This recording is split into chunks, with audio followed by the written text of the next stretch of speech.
Hi, church. Pastor Jeff here with another Trinity Check In. I have a unique Christmas thought I want to share with you today because it is still Christmas. Before I get to it, though, I do want to say thank you for all of you who've been supporting me. If you haven't heard, my mother passed away shortly before Christmas. We had the funeral last week, the week after Christmas. So it's been a challenging season for me, a very difficult season for me and for my family. That doesn't mean that Christmas hasn't had its share of good, too, but, well, you get the idea, right? And if I'm honest, I'm tired. And that's part of where my observation comes from today, is that tiredness sometimes goes along with the joy of the season and all. You know, it's still Christmas season. In the church, Christmas doesn't end on December 25th, and nor is it just that one day. Christmas is a season that begins on December 25th. That's where the song 12 Days of Christmas comes from. So, if I've done my math right, and if you're watching this the day it comes out, this is Lord's a-Leaping Day, the 10 Lords a-Leaping. I'll let you sing the rest of them, of course. But it's a season that continues on because it's something worth celebrating. Well, okay, so I'm thinking about being tired right now because that's my own state. I saw a picture recently. I'm not going to name any names, but it was a picture of a couple, and it was a picture that was taken just a few days after they had had their first child. And so there's a joy in this picture. But I'm going to admit, when I first saw it, I kind of choked back a little bit of a snicker because the look on their faces holding that tiny little baby was kind of like this. You could tell that they were tired. You know, anyone who's been a parent knows what those first days, those first weeks are like with a baby.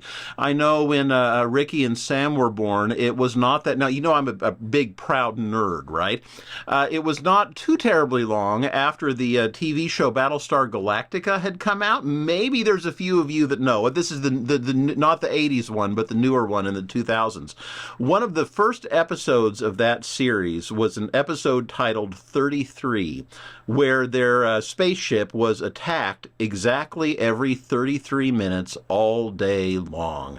And the crew was just tired because every 33 minutes the sirens would go off, it'd be another red alert, it'd be another battle, and they knew that they had exactly 33 minutes after it was over to sleep? What can you do in 33 minutes? So it's not surprising that when we had our first child especially, I was feeling the same way, as was my wife, because it feels like, well, maybe not 33 minutes, but that pattern continues day and night, and you end up with that same look on your face of being just utterly tired. And yet it's mixed with the joy of having that new life around you. Okay, well, when I saw that picture, it gave me a thought about, it was Christmas time, of course, right? And so I thought about Mary. Mary would have been in that same state, right? Jesus was born in a manger. We oftentimes tell that story, and the Bible doesn't share with us day-to-day specifics of what follows, but Jesus was a baby, a human baby, so Mary and Joseph would have been the same way. They would have been exposed to the same rigors because baby Jesus was growing up the exact same way that we do. Now, I don't know how long they stayed in Bethlehem. Eventually, you know, remember they had traveled there for the census, as the story goes. They would have eventually traveled back to Nazareth, and then they went into exile in Egypt for a while. So who knows? By the 10th day afterwards, they may even have been on the road back with that donkey. Can you picture Mary on the back of a donkey going back to Nazareth like this? Because this baby will not stop crying and needing things every 33 minutes. Now, this is so profound to me because sometimes we focus so much on Jesus as God, and Jesus was God, but we focus on it so much that we forget that Jesus was also fully human and grew in the same ways that we did, that his parents went through the same things we did, just as Jesus himself did. He got sick. He hurt himself from time to time, and all of that. And I don't know, it's just a profound memory, a profound reminder to me in this season that tiredness is part of the journey, even for Jesus, or in this case, more likely Mary and Joseph. And so no matter where you are on the 10th day of Christmas, whether you're having a wonderful, joyous year, I hope that's most of you, or whether you're having a tired year like me, know that you're not alone. You're not the first.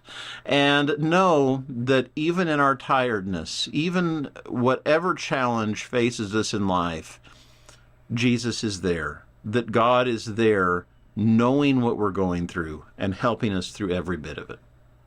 All right, there's my observation. Thank you for listening to it. I'd love your thoughts too. This Sunday is going to be a remarkable one here at Trinity because we have a large confirmation class. That's right, we're doing confirmation this Sunday, and we have, if I remember correctly, 15 confirmands. This is the first year that I can remember where when I made up my list of names, with the middle names for those who wanted and all of that, I had to break it up into sections because I was afraid I'd get lost in the middle of the list. It was so long. And of course, it's about each one of them individually, the special people that they've become and are becoming, and how we're going to celebrate that and have them claim their baptisms in worship this Sunday. So I do hope you'll be present for that. That will be at the 9 o'clock service. At 10:30, we'll still say a prayer to welcome them into the church. But at 10:30, there'll instead be a sermon with me talking about what baptism means and how we claim it and live it our own selves. Next Sunday, the 14th, we'll begin the series on doubt. So we're shaping up to have a good season here. In the meantime, I think I'm going to go take a nap, because I could use a little rest. You should do whatever you need to. I'll see you soon, church.